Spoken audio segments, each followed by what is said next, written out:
Happy Monday. Thanks for tuning in to DeProgram with Ted Rall and John Kiriakou. I'm Ted Rall. That's John Kiriakou over there. Hey, everybody. Nice to see you, John. Good to see you, Ted. Hope you're staying warm on this very frosty Monday morning. I'm trying. For the first time in my life, I've been using an electric blanket, and it has saved me. And it's so cold. And I live in a rental house, a rental townhouse, where all the other townhouses in the neighborhood, it's like 3 cul-de-sacs of 8. They're all spectacular. They all sell for $1 million, $1.1 million. Mine is the only one of the 24 that has never been updated. The windows are warped.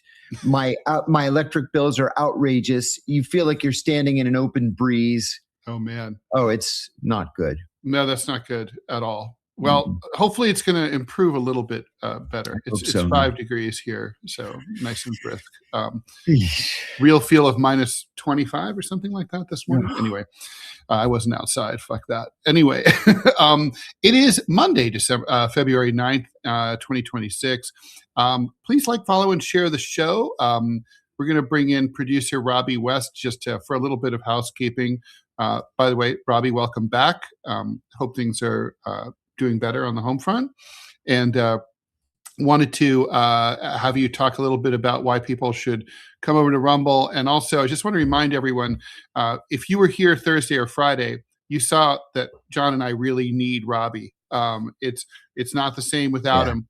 And part of the way that we make that happen is we ask the listeners, which every single month you guys have risen to the occasion. We're almost there. It's a little frustrating. We need $1,000. Where are we at, Robbie? I don't know. I dropped it, but we're close. Okay, so we just need a couple $100 more. I think we were like 192 or 198 away, something like that. Yeah, it's super close. It's not bad. So basically, if we can just get that closed out today, that'd be great. We won't talk about this again until the beginning of March again. So please, I'm going to go ahead and put up the URL for what I call Robbie Aid. It's go to GoFundMe, search for DeProgram Robbie. And for anybody who's like, look, it is begging, but hell, it's also it's a job. I mean, Robbie works for us. He's not just here for the hour. There's a lot of back end production on this show. All day long that we end up touching base with him about. And so it's a bigger thing, and we really appreciate you. Just take our word for it, please. Otherwise we're going to end up, using the show to justify that. Robbie, can you explain a little bit about why people should watch us on Rumble, and then maybe let us know if we have an ad? Yeah, we do have an ad. I'll go ahead and do this part real quick. First of all, I want to just thank everyone that sent me messages about what's going on. I really do appreciate it. The kind words were very encouraging, and we'll go into a little bit more detail about what's going on with that later on in the month. But I just wanted to say, first and foremost, thank you to everyone that reached out. As far as Rumble versus YouTube, it comes down to really just 2 things. One, Rumble pays significantly better. Rumble pays based off of almost like a rating system. So the more that people watch, Rumble pays you directly based off of your watch hours, whereas YouTube pays you off of your ad revenue. So to kind of put that down into English, for every nickel that YouTube pays off of an ad, Rumble pays about 94 cents just for you watching, whether you let the ads roll or not. So that's the biggest difference. On YouTube, if you skip an ad, John and Ted don't get paid. On Rumble, you just watch. If you're watching Rumble, if you have Rumble Premium, you get no ads at all.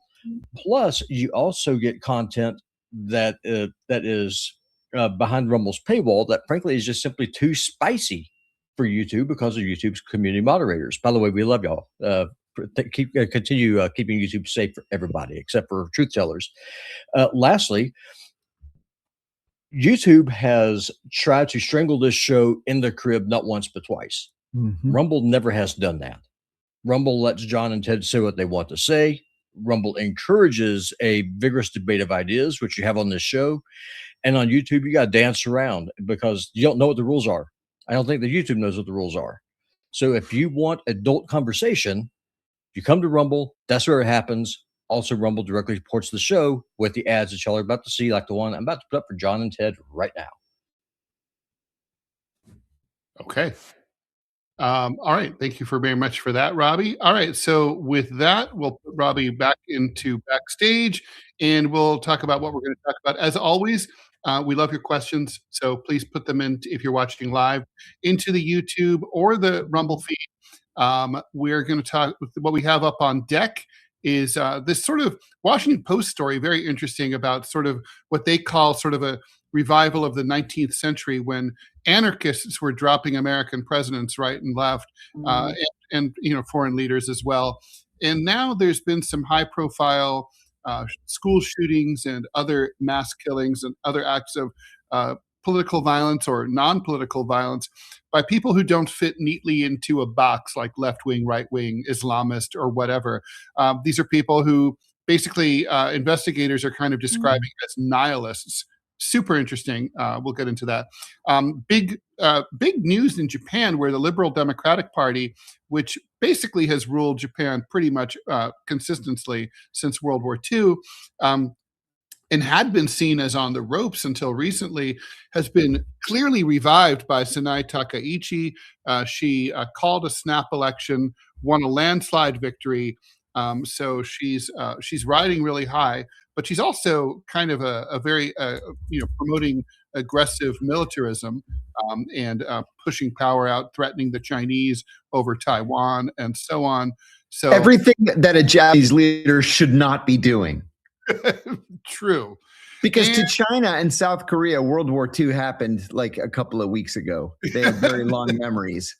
Yes, that's true. And then last but not least, Israel really seems determined to close the deal and finally annex the West Bank. The cabinet there just approved a deal, an agreement that would allow settler colonists in the West Bank to buy the land that they're currently encroaching on. I'm not really clear on who would be selling it to them, since it doesn't belong to the Israeli state. It belongs to various Palestinian landowners. But anyway, couple of quotes that are notable. The finance minister, Smotrich, said, "We will continue to bury the idea of a Palestinian state." And Israel Katz, defense minister, said, "We are anchoring settlement as an inseparable part of Israel's government policy." So these are not people who are looking to make peace with the Palestinians. That's right. So where shall we begin, or should we do some questions? Let me do this ad. Robbie just put it up before it times out. Still haven't tried 1775 coffee? Now it's your shot. The 1775 starter kit just dropped. Only 1,000 units. You're getting the bold dark roast that hits hard, the smooth medium roast, and the vitality mushroom coffee for clean energy and laser focus, no crash. All single origin, small batch, toxin free, and mold free. Plus, you're also getting a gold spoon clip because freedom isn't scooped with plastic. Frother, strong enough to stir up your coffee and your mother-in-law's opinions, and a black 1775 tumbler, $170 worth of coffee and gear, yours for $99. This is for the ones who've been watching 1775 blow up on Rumble, wondering if it's actually worth it. Spoiler, it is. Go to 1775coffee.com/studio and grab your starter kit before they're gone. Bold beans, clean fuel, and a morning routine that stands for something just like Rumble does. Okay. What do you want to do first? Oh, let's get some of the little ones out of the way. So there's not much more to say about Japan, although this is troubling from a military point of view. Remember, Japan after World War II was not permitted to have an army, not permitted, because they used their army to invade and occupy other countries and to commit atrocities. And for many, many years, for decades, the Japanese people really supported the idea that Japan should have a national police force, but not an army. And then things began to change. And now, not only is the right ascendant in Japan, it's victorious.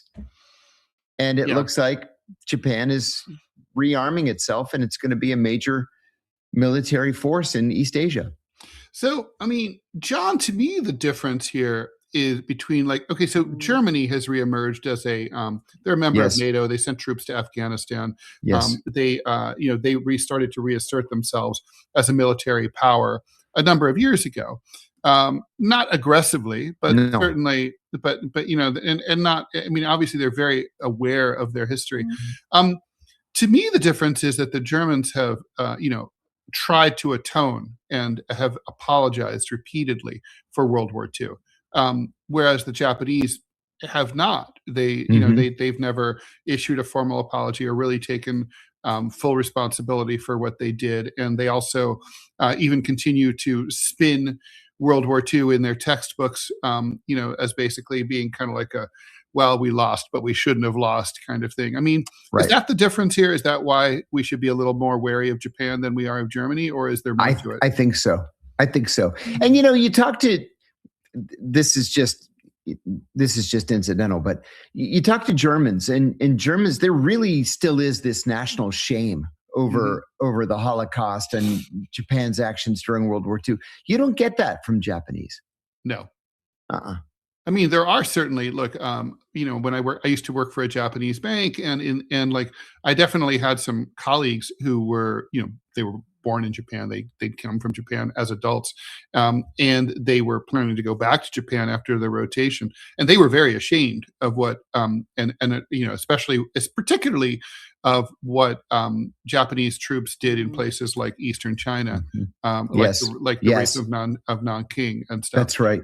But yeah, it was a mixed bag. I mean, it's kind of like not really settled in Japan that imperialism of the 1930s was wrong. Yeah, that's exactly right.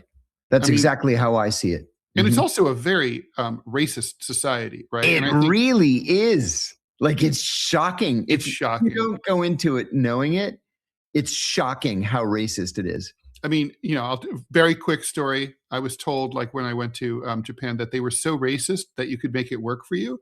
So, like, one time I was poor, and I was like, wanted to take the bullet train to Hiroshima. It was hundreds of dollars each way.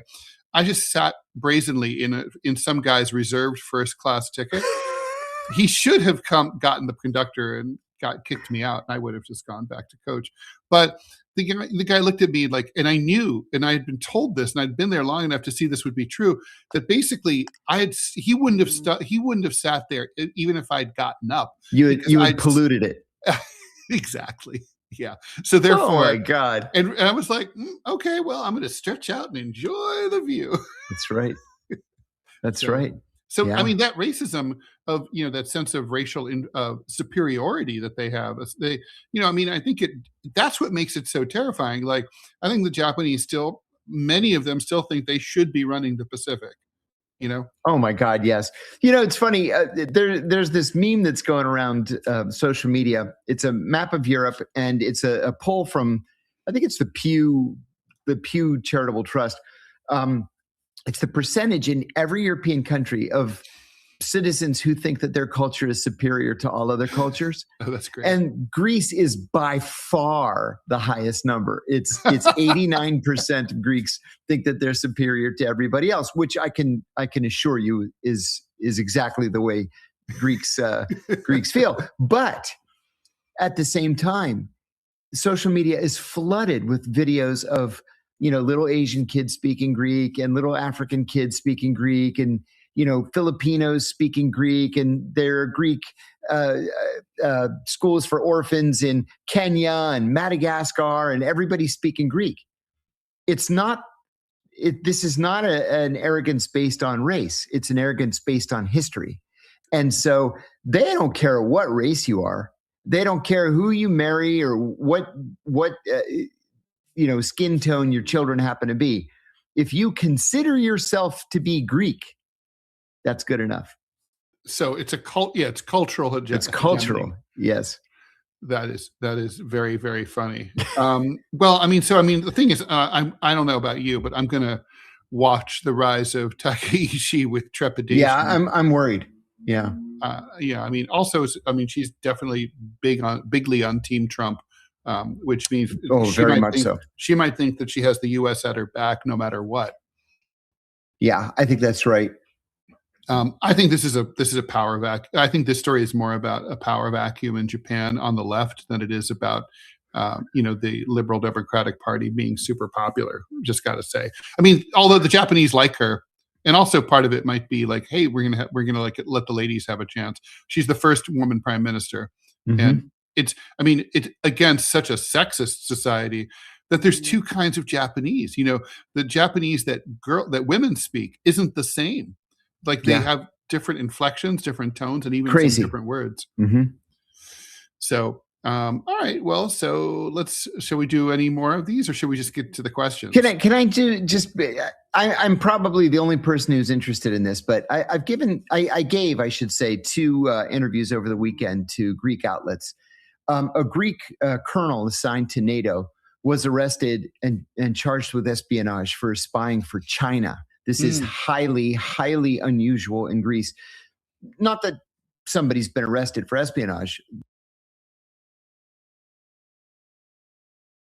That happens quite frequently. It's almost always spying for the Russians. What's unusual is that this was the Chinese. There is very little. There was very little evidence when I was still in the game that the Chinese gave 2 shits about NATO. They didn't care about NATO. Now apparently they care very much about NATO because they were trying to intercept NATO's communications and to decrypt it.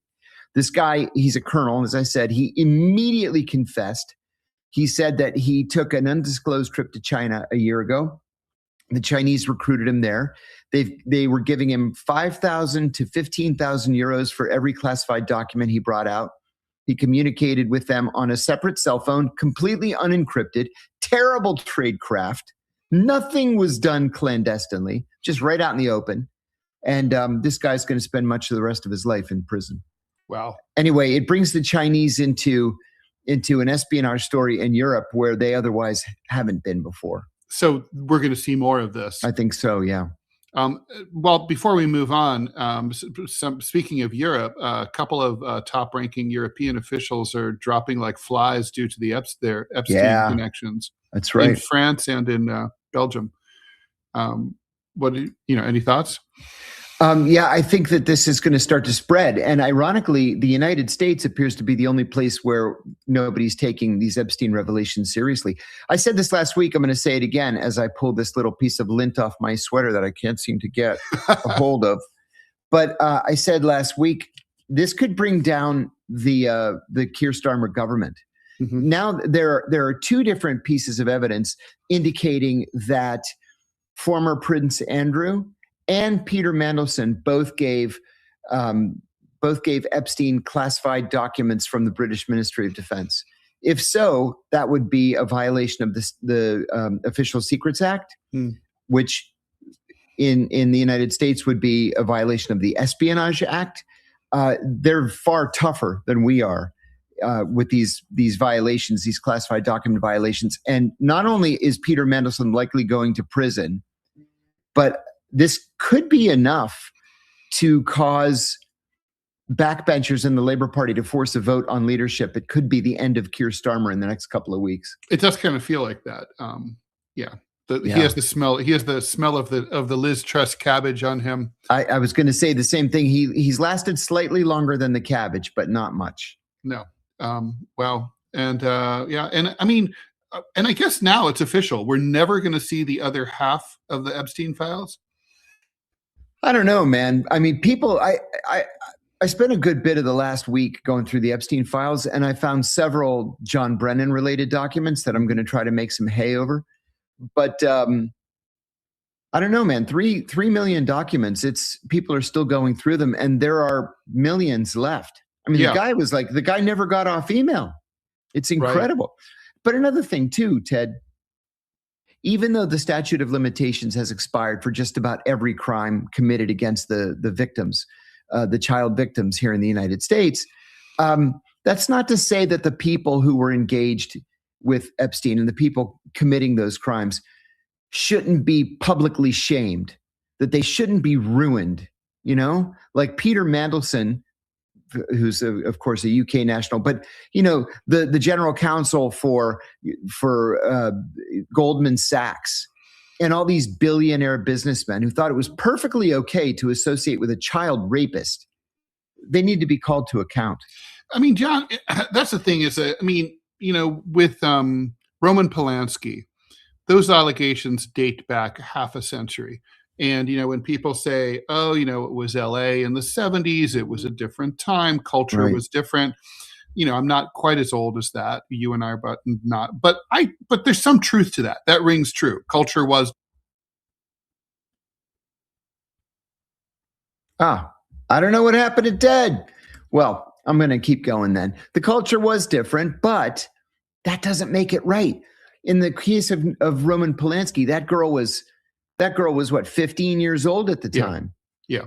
I mean, the thing is, and there are still charges pending against him in the United States. Right. He hasn't been back to the United States since the 60s. He's living in exile. Yeah. Mm-hmm. And so, I mean, I guess the thing is, though, but laws have changed. For example, I mean, the age of consent has gone up in most states since then. But the things we're talking about with Epstein, that's not very long ago, right? No. I mean, it's like we're talking about 10 years ago, basically, 10, 15 years ago. I mean, is it credible to say, like, well, these guys, they kind of like, they're old school. They grew up when it was kind of like not that big a deal to have a 15-year-old girlfriend. It was never okay to screw children. No, sorry. I'm just trying to like put that out there. I know. You know, one of our viewers, I just saw it a second ago. Philip Blair says, Noam Chomsky, WTF. Exactly. I had this conversation with a friend of mine over the weekend. Neither one of us are friends with Chomsky, but we're, acquaintances where over the years we've exchanged emails. I never liked Noam. He's kind of a dick as a person, but 3 years ago he had a stroke. He's 97 years old. He hasn't been able to speak in 3 years. But when he still could speak, and somebody asked him, Professor Chomsky, what's up with you appearing in the Epstein files? This was from the first tranche. Mm-hmm. His response was, go fuck yourself. So, where's the contrition? Or at least the explanation. I mean, like the thing is to be on the left, I think is part of left-wing ideology, I think, is to believe that elected officials and public intellectuals owe the people an explanation when they're viewed as having strayed. Yeah. I do. I think accountability is a left-wing value, or it should be. All right, shall we do some Q&A here? We have lots of questions. Yes. All right. Alex asks, I'm at the age when I get my news from memes. John, Ted, Robbie, do you watch memes? Can't avoid them. Every day.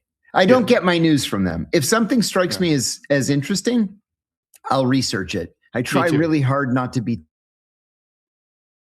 taken in by falsehoods. I try hard. I don't always succeed. There are a lot of lies, but I do try to research things. A close friend forwarded to me a video of a bunch of LAPD officers arresting ICE officers right in the subway. And I'm like, no. She's like, oh my God, look what's happening in New York. God bless New York. I was like, no, that doesn't sound right. So all you do is you take 5 seconds to Google, did NYPD arrest ICE officers? And the answer is no. It's completely made up in AI. Yeah, so I've gotten those too, and those are NYPD too.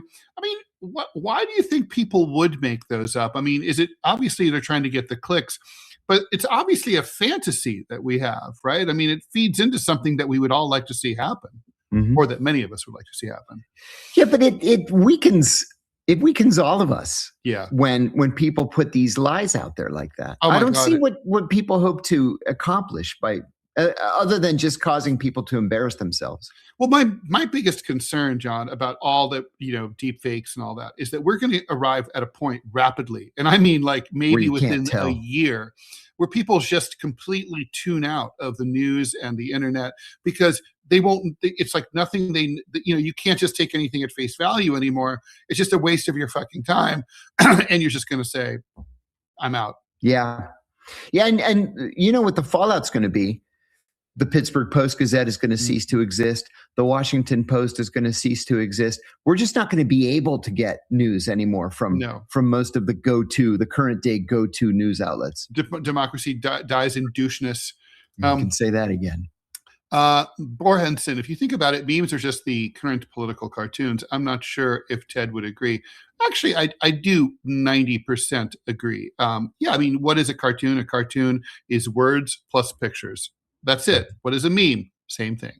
I think, a well-crafted political cartoon drawn by someone who lives and breathes politics and drawing every single day is obviously going to probably operate at a higher level, most of the time than like a meme that just banged out very quickly. But I've created memes and seen and watched them go viral. So I mean, I definitely don't have anything against them. I think you don't want to fight the wind. Elliot Covert recently watched Eyes Wide Shut in light of Epstein. Have you guys seen it? Do you have a favorite Stanley Kubrick movie? I have seen it. I've seen it too. So my problem with this movie, John, is not really the execution of it. My problem, it's kind of fascinating because Tom Cruise and Nicole Kidman were actually, their marriage was falling apart while they did it, and a lot of that apparently went into it.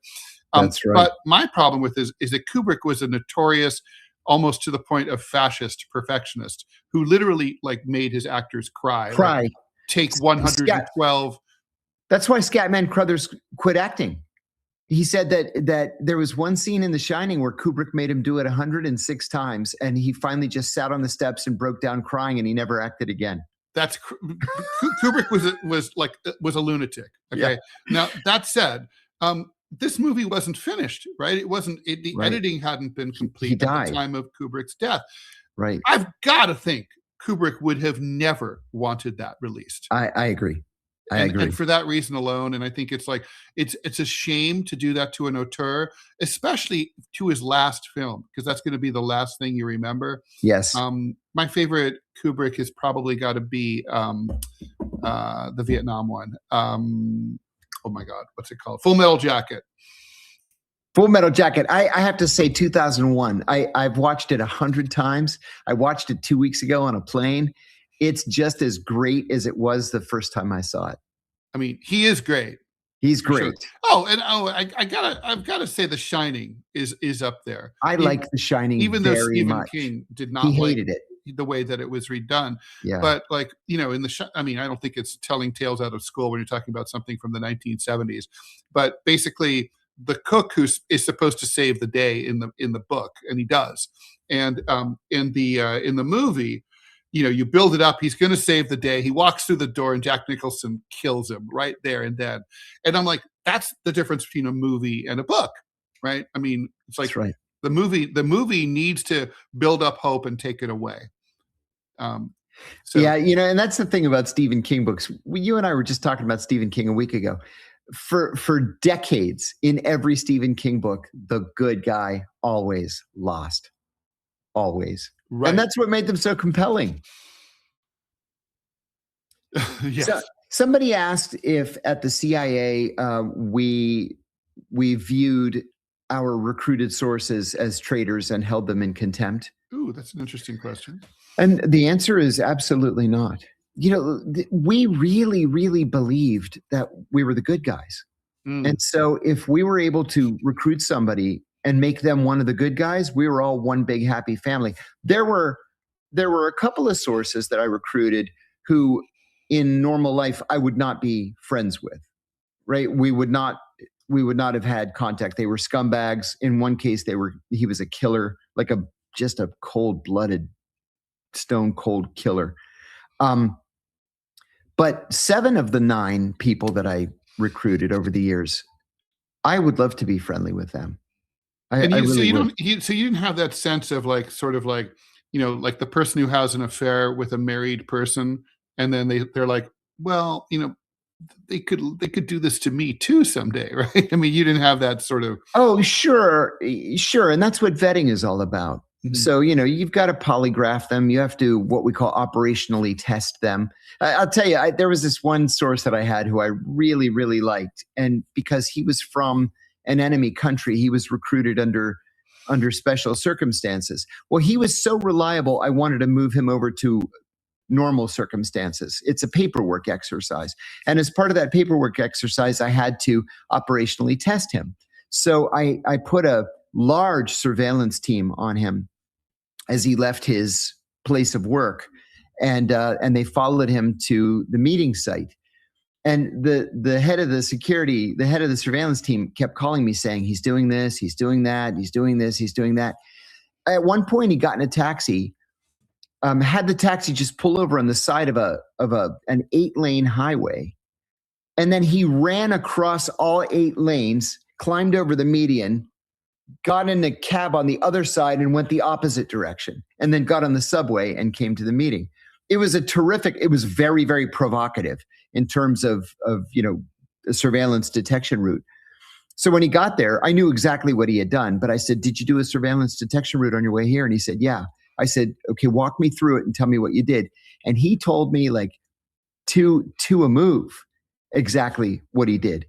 And we were able to move him straight into the, yes, we can trust him camp. Wow. Yeah. Yeah. If he doesn't get run over. I've actually run into sources twice. Once at an airport and once on the street. And it was, years. Well, in one case, it was 4 years after I left the agency. In the other case, it was, 20 years after I left the agency. Did you just nod or can you say hi? They came up to me. I wasn't really paying attention. They came up to me and it was big bear hugs and, oh my God, how are you doing? And one guy said, I can't believe you speak English. I can't believe it. That's funny. He didn't know.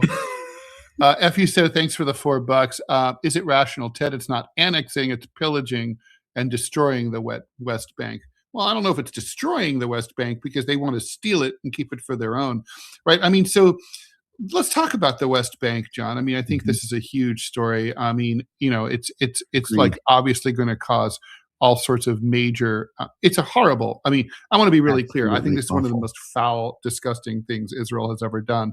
And that's a long list.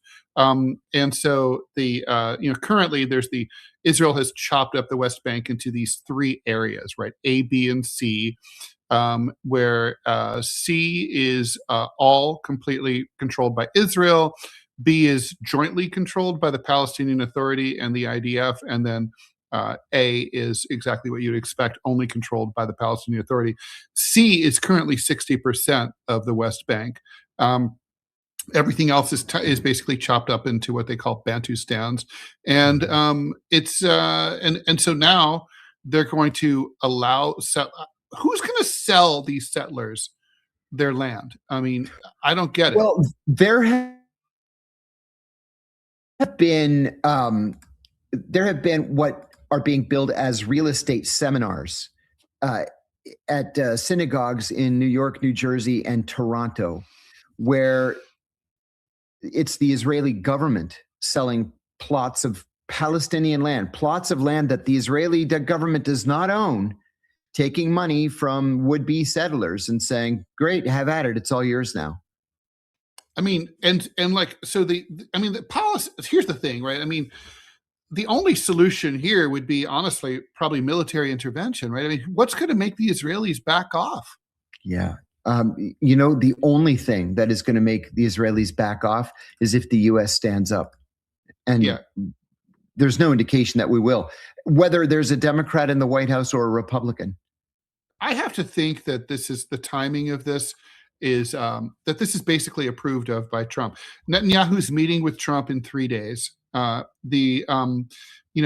there's this whole plan to redevelop Gaza, and just like we always suspected, the Israeli intention was, although they haven't solved the ethnic cleansing problem, they've only managed to kill 400,000 out of 2.2 million people. Still got 1.8 million Gazans. It's going to be hard to kill them all.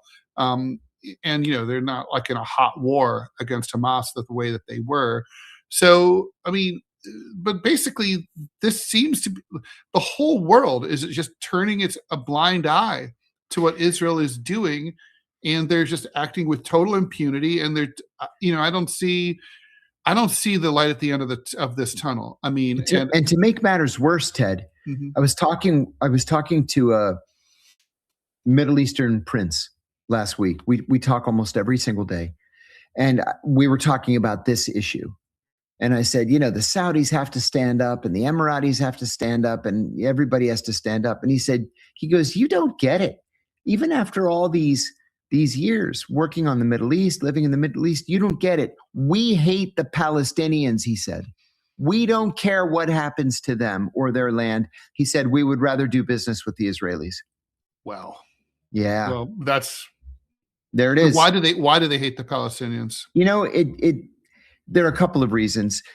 it's always been bubbling along. It really came up to the surface when Iraq invaded Kuwait, because when Iraq invaded Kuwait, first of all, backing up, in the Gulf, the Palestinians were the middle class.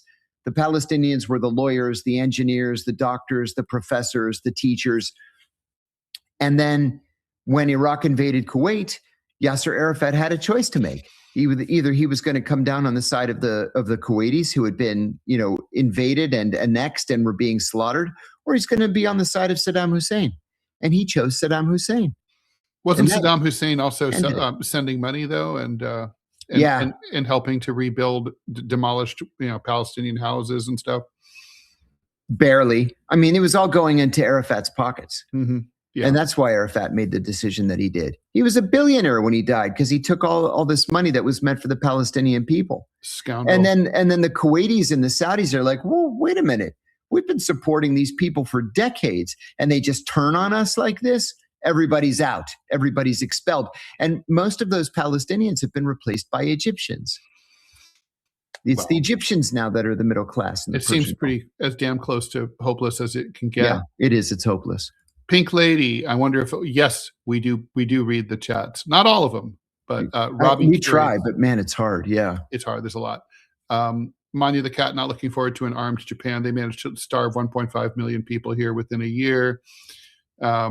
Question for both of us from Pink Lady: do we believe what Stephen Greer has said about the government hiding evidence about aliens? John, can you send me a signed photo of yourself before you're too famous? Sure, of course. I have to find one. What was the first part of the question? Stephen Greer, aliens. Yeah. People have asked me that over the years. I don't know, to tell you the truth. I mean, if there is evidence, it's being tightly held at the Pentagon. But I honestly don't. What do you think about those, like 5 years ago when the U.S. Air Force released those videos of UFOs? Mm-hmm. There was one that was leaked in September that is dramatic. It's two F-18s following a UFO, an orb, a silver orb off the coast of Yemen. And they're talking about it back and forth. The camera never leaves the orb. And they're given permission to fire at it. It was a Hellfire missile, Sidewinder missile, one or the other. And you see the missile hit the thing, and the missile just bounces off, and the orb just changes direction by 90 degrees and just keeps flying. Incredible. I mean, look, there's definitely evidence. Is there proof? There's not proof, right, but there's evidence. John, how long do NDAs, non-disclosure agreements, last for intelligence agencies? Image, if a private contractor's I think there's a misspelling here. If a private contractors, how long do they last for intelligence agencies? For life, or until the operation or the compartment is declassified? I like this question. Isn't Israel's claim on that area only religious? Weren't the Canaanites there first? Yeah, basically it's religious, right? I mean, like if you look at social media, there's tons right now of Zionists posting, archaeological digs that show that Jews lived in that region thousands of years ago. Okay, so there's no doubt that Jews lived in that area thousands of years ago. That's true. There's also no doubt that they were gone for 1900 years. They were their population was reduced to low single digits of percent for hundreds and hundreds and hundreds of years, right? And so it's kind of like saying that, so you were someplace, then you were gone, but that gives you the right to come back 2,000 years later. I mean, it's really some weak tea. And the thing is the vast majority of them are Europeans. Right. They're not the same people. They're not the same people. They're just, ethnically, like if you did 23andMe for them, they're not the same. No.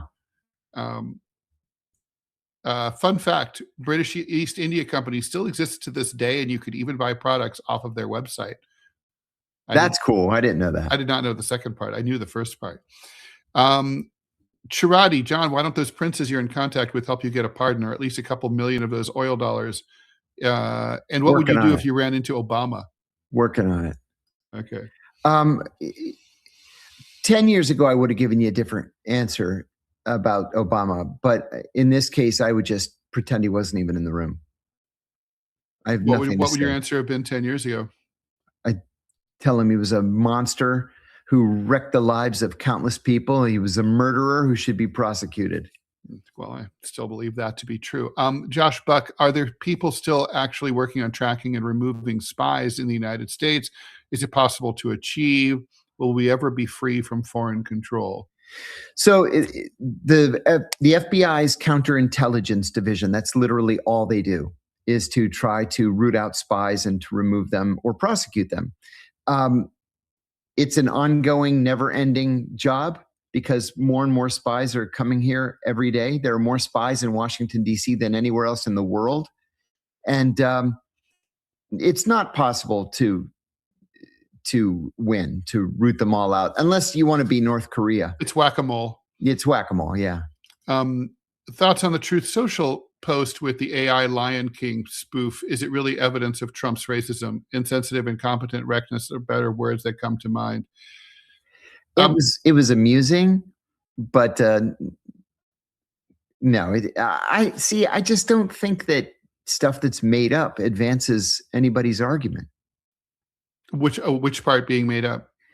Well, like for example, the deep fake, or not a deep fake, the AI generated Truth Social post that looked like it was from Trump saying that he took down the Obama ape meme because it was insulting to apes.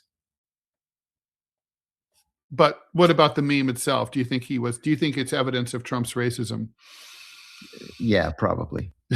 Yeah, I think so too. And the other thing is, I gotta say, we don't really know. I mean, I think he probably, some part of him didn't have a problem with it when he put up, but it's very weak tea to say, I didn't watch the whole thing. I only posted the whole thing.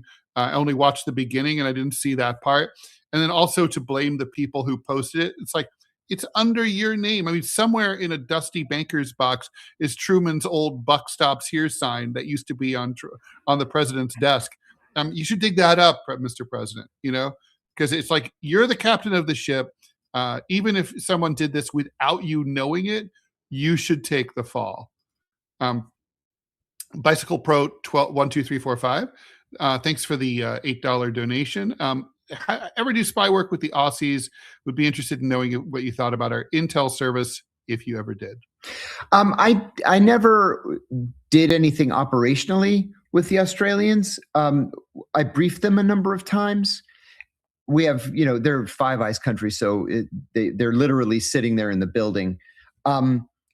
Their primary focus is, as you might expect, is China, and that was never my thing. So worked in proximity with them, but almost never directly. They're quite good. They're quite a good service. Very good service.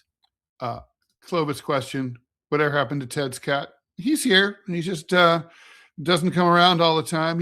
If you have cats, you don't control them.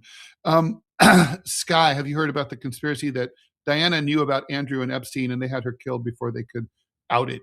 Obviously just a conspiracy, but curious to hear your opinions. LOL.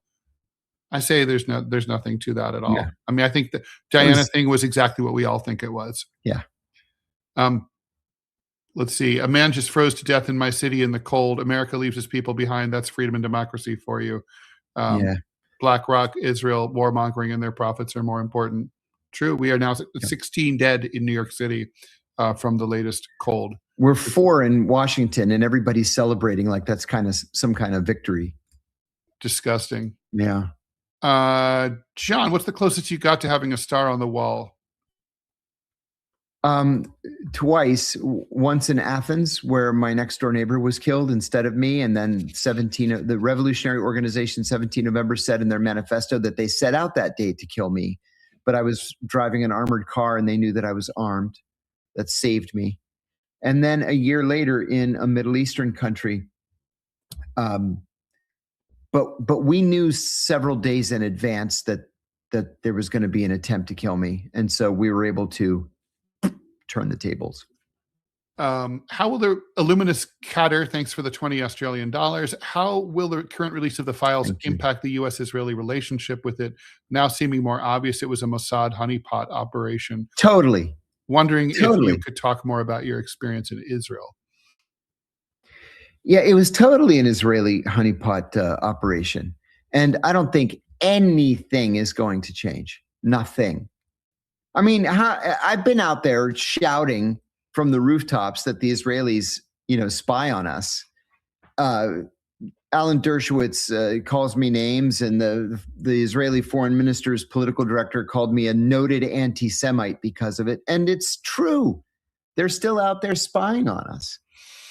And nobody cares. Pink Lady still wants her signed headshot of both of us for hopefully they don't get so big and forget about us. Well, we'll get big. We won't forget about you, though. MT16, Mike in Nottingham, thanks for the 20. Thank you, Mike. Keir Starmer's chief of staff has resigned yesterday over the ambassadorial Mandelson appointment. It leaves Starmer not long for the political world. Agreed. Okay, let's do some of the donations and we'll get to this nihilism story. Huxlex, thanks for the $10. It's Mossad power amplified and infiltration reduced by the Katsa network. I don't know what that is. Nor do I. Okay, I was hoping you did. I was bluffing there. DC8828, thanks for the twofer. Is Israel's mission an extension of the Crusades?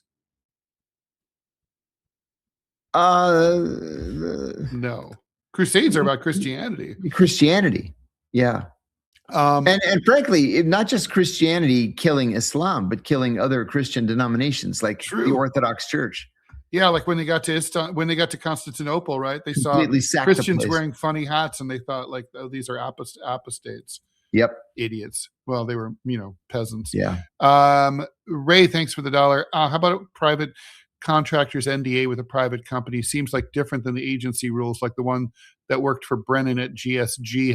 Hers expired years ago.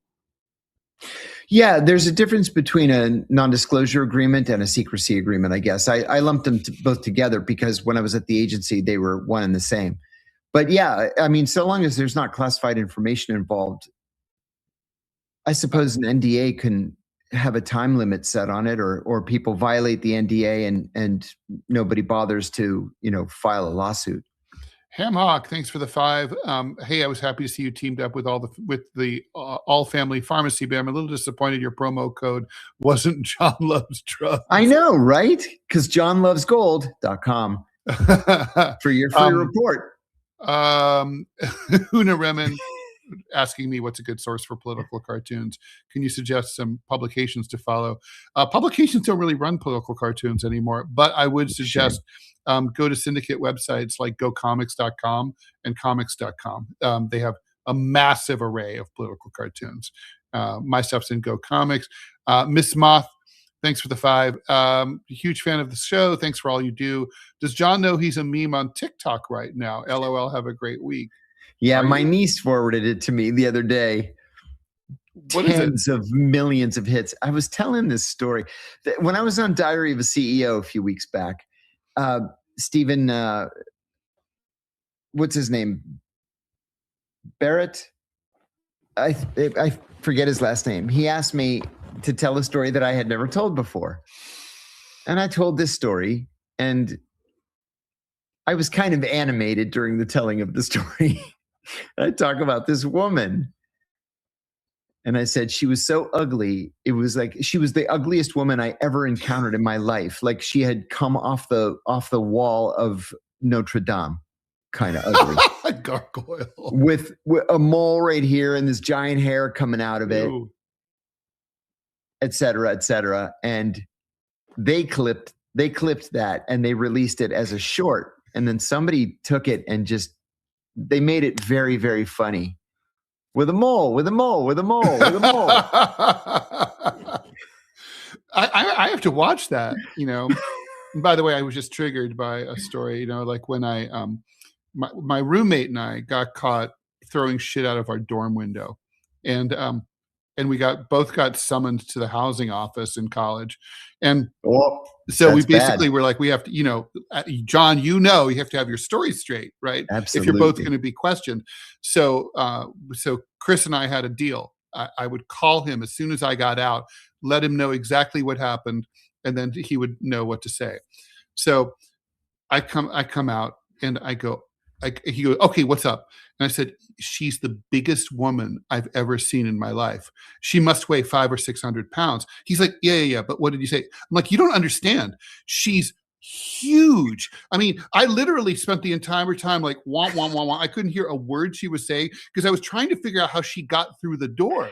I was wondering if they built the office around her. I literally just was kind of like, my visual spatial is excellent. And I was kind of like, how'd she get in? She was that massive. She was the biggest person I'd ever seen. Like, even like when you're like looking at the Guinness Book of World Records, like she was gargantuan. She was the housing director. And I literally didn't remember anything that we said because I was just so like distracted by her massive weight. Anyway, so Chris goes like, fuck you, Ted. Hangs up, goes to the meeting.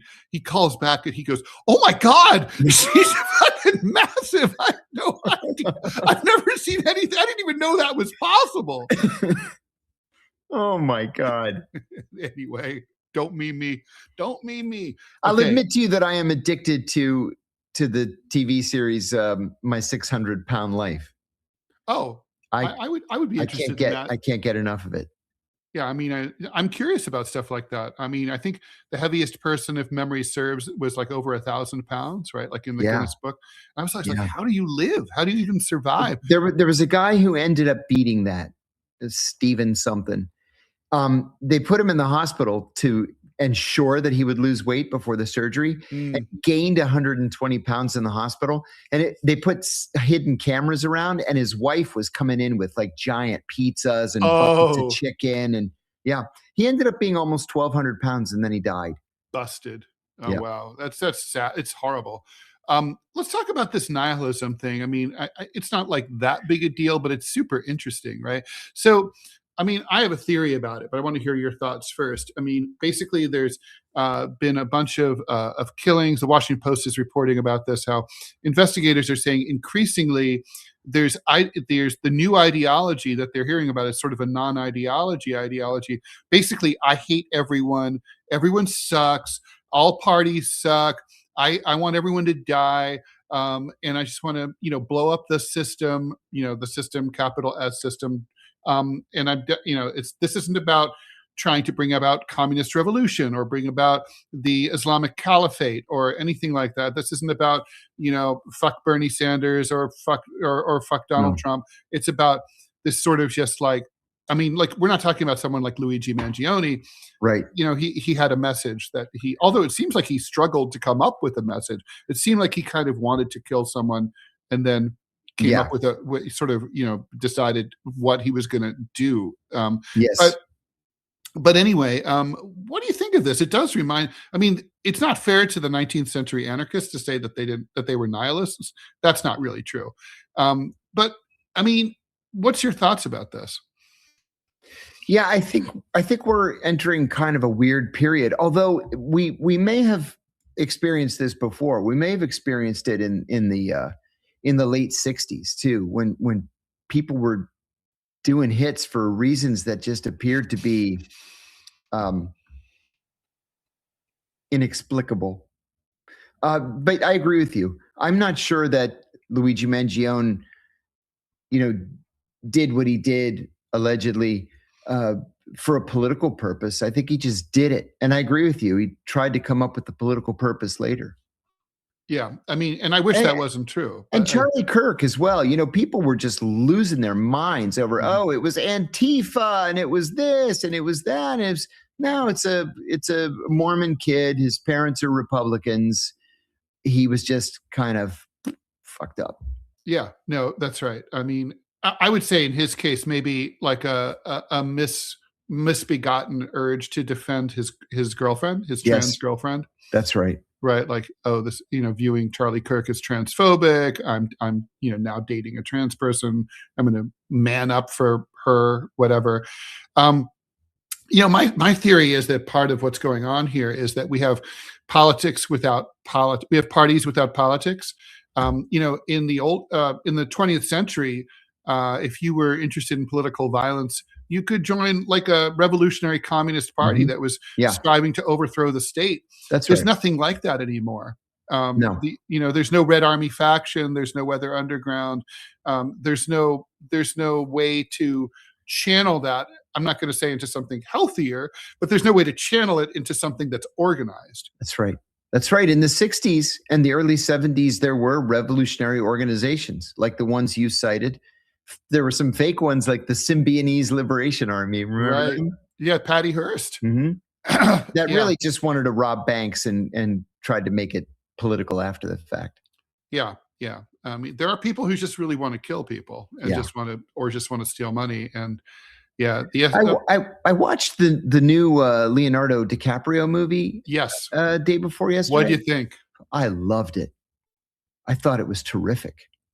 I'm taking my vote for the Screen Actors Guild thing very seriously. I'm watching every single movie. Some are dogs and the others are friggin' brilliant. But this was one. I wonder if the director of One Battle After Another, if he was looking, is Paul Thomas Anderson? Yeah. Uh-huh. If he filmed this, did he know about the ICE raids, or is that just a coincidence that it kind of looks like the ICE raids? If he didn't know, he was clearly anticipating them. Channeling it, channeling it, because it's almost dystopian in the immediate future. Yeah, like if this is futuristic, it takes place 6 months from now, and of course it's based on a Thomas Pynchon novel from a number of years ago. So it's got all those kind of fantasy elements, which I found it. I got to say, I found it a little mannered for my taste. Yeah. I liked it. So far, it has my vote for best ensemble. Wow. Okay. All right. Fair enough. Good enough. But best picture has to be Bugonia so far, and best actor, the guy from Frankenstein. I've got to watch both of those. I have not seen either. Awesome.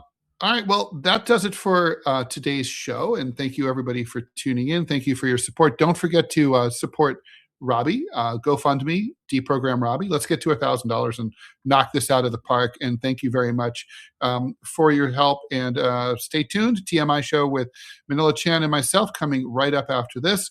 And that be all. You and I, John, will be back tomorrow morning at 9:00 a.m. Eastern Time. Stay tuned. See you later. Thanks. Bye, everybody. Bye.